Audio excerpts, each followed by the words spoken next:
Yes, students, today we will start our exercise 7.3. Okay, this exercise based on area of triangle. तो area of triangle बेटा आपने पहले भी पढ़ा है. फर्स्ट आपने पढ़ा था कि अगर आपके पास कोई राइट एंगल ट्रायंगल है, ठीक है, तो उसका एरिया होता था area is equal half into base into altitude. Okay. Second आपने पढ़ा था बेटा area of the equilateral triangle. Area of equilateral triangle. Area of equilateral triangle क्या होता था? एरिया ऑफ इक्विलेटरल ट्रायंगल होता था आपका √3 divide by 4 into side square. Okay. Last year आपने हीरोन्स फॉर्मूला पढ़ा था, वहाँ पर भी ये था. ओके. इसके बाद हम जो यहाँ पर पढ़ेंगे वहाँ बेटा हमारे पास एक ट्रायंगल है, सपोज ABC. इस ट्रायंगल के वर्टिसेस A के कोऑर्डिनेट है बेटा x1 y1, B के कोऑर्डिनेट हैं x2 y2, C के कोऑर्डिनेट हैं x3 y3. Okay.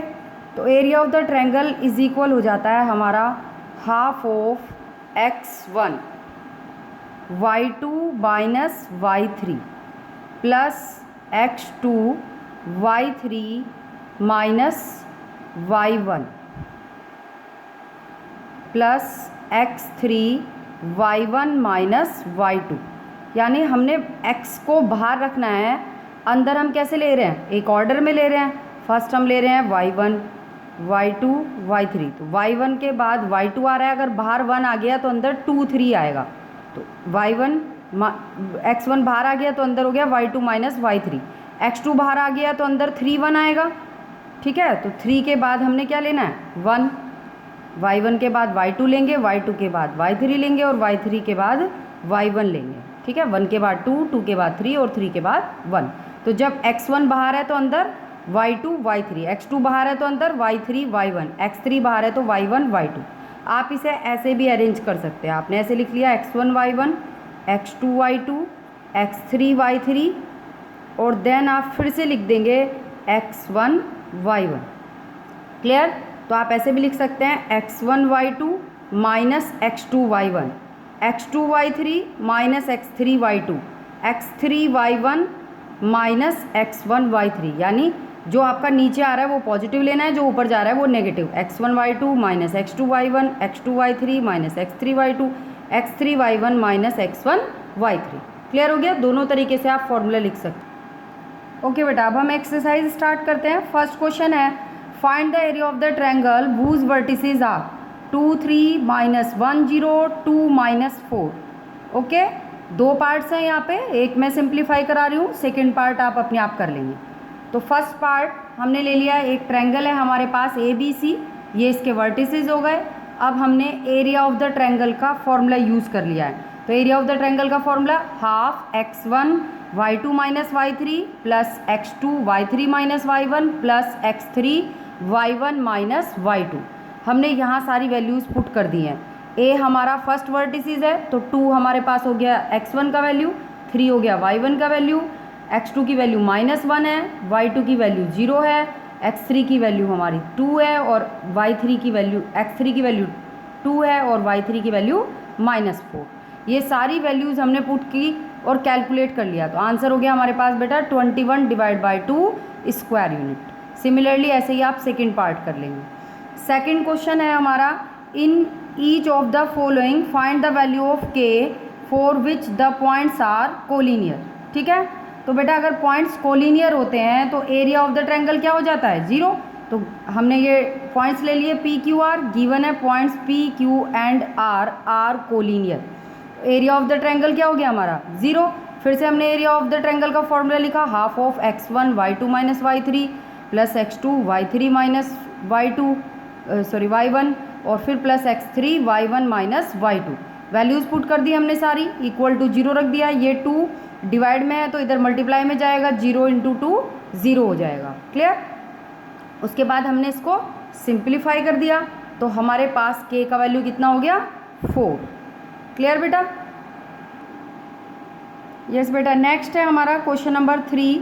Find the area of the triangle formed by joining the mid points of the side of the triangle whose vertices are 0, -1, 2, 1 and 0, 3।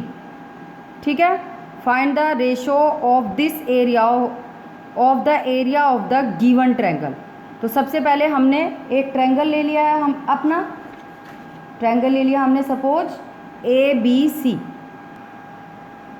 ये हमारा triangle हो गया ABC। अब DEF इसके sides के mid point ले लिया हमने। D is the mid point of AB, E is the mid point of BC and F is the mid point of AC। तो हमने D पॉइंट के कोऑर्डिनेट फाइंड आउट कर लिए बेटा। मिड पॉइंट के कोऑर्डिनेट क्या होते हैं? x1 + x2 divide by 2, y1 + y2 divide by 2। तो 2 + 0 कितना हो गया हमारा? 2 + 0 हो गया 2 डिवाइड बाई 2 यानी 1। फिर 1 - 1 कितना हुआ? 0 डिवाइड बाई 2 यानी 0। फिर हमने सिमिलरली ऐसे ही E और F पॉइंट के कोऑर्डिनेट फाइंड कर लिए। अब हम फाइंड कर रहे हैं area of triangle DEF। Area of triangle का फॉर्मूला क्या होता है? Half of x1 y2 - y3 + x2 y3 - y1 + x3 y1 - y2। तो x1 का वैल्यू क्या है हमारा? 1। ठीक है, y2 की वैल्यू क्या थी? 2 एंड y3 का वैल्यू क्या था? 1। तो 2 - 1। x2 की वैल्यू थी हमारी 1, y3 की वैल्यू कितनी थी? 1 - y1 का वैल्यू था 0। फिर x3 की वैल्यू क्या है? 0 और y1 का वैल्यू क्या है हमारा? 0 और y2 का वैल्यू क्या है? 2। तो 0 - 2। तो 2 - 1 1, 1 × 1 1, 0 × एनी नंबर, ये पूरा 0 हो जाएगा। 1 × 1 1, 1 + 1 2, 2/2 यानी 1 square unit. Area of the triangle DEF हमारा आ गया 1 स्क्वायर यूनिट। सिमिलरली ऐसे ही हमने area of triangle ABC find कर लिया। अब हम वर्टिसेस A के कोऑर्डिनेट को x1 y1 लेंगे, B के कोऑर्डिनेट को x2 y2 और C के कोऑर्डिनेट को x3 y3। ठीक है, फॉर्मूले में वैल्यू पुट कर देंगे और एरिया फाइंड आउट कर लेंगे। तो ये एरिया आ गया हमारा 4 स्क्वायर यूनिट। अब हमें ratio of their areas find out करना है, यानी area of DEF ratio area of triangle ABC। ठीक है, तो DEF का एरिया आया था हमारा 1 स्क्वायर यूनिट और ABC का एरिया आ गया हमारा 4 स्क्वायर यूनिट। तो 1/4 यानी 1:4 हमारा आंसर हो गया है। ओके बेटा? यस बेटा, नेक्स्ट है हमारा question 4। Find the area of the quadrilateral whose vertices taken in order are -4 -2 -3 -5 3, -2 and 2, 3।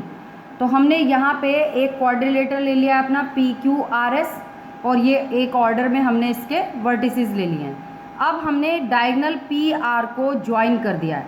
ठीक है, अब हम area of triangle PQR find out कर लेंगे, फिर हम area of triangle PSR find out कर लेंगे और जब हम इन दोनों के एरियाज़ को ऐड कर देंगे तो हमारे पास क्या फाइंड आउट हो जाएगा? Area of quadrilateral PQRS। तो हमने area of triangle PQR find out कर लिया है। ठीक है, फॉर्मूला यूज़ करके एरिया ऑफ द ट्रायंगल का फॉर्मूला यूज़ किया और वैल्यूज़ पुट करके हमने area of the triangle PQR find out कर लिया। तो वो आ गया हमारे पास बेटा 21 divide by 2 square unit. Similarly ऐसे ही हमने area of triangle PSR find out कर लिया है। ये आ गया था हमारे पास -35/2।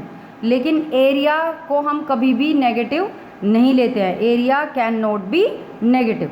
तो इसलिए आंसर हो गया हमारा 35 डिवाइड बाई 2 स्क्वायर यूनिट।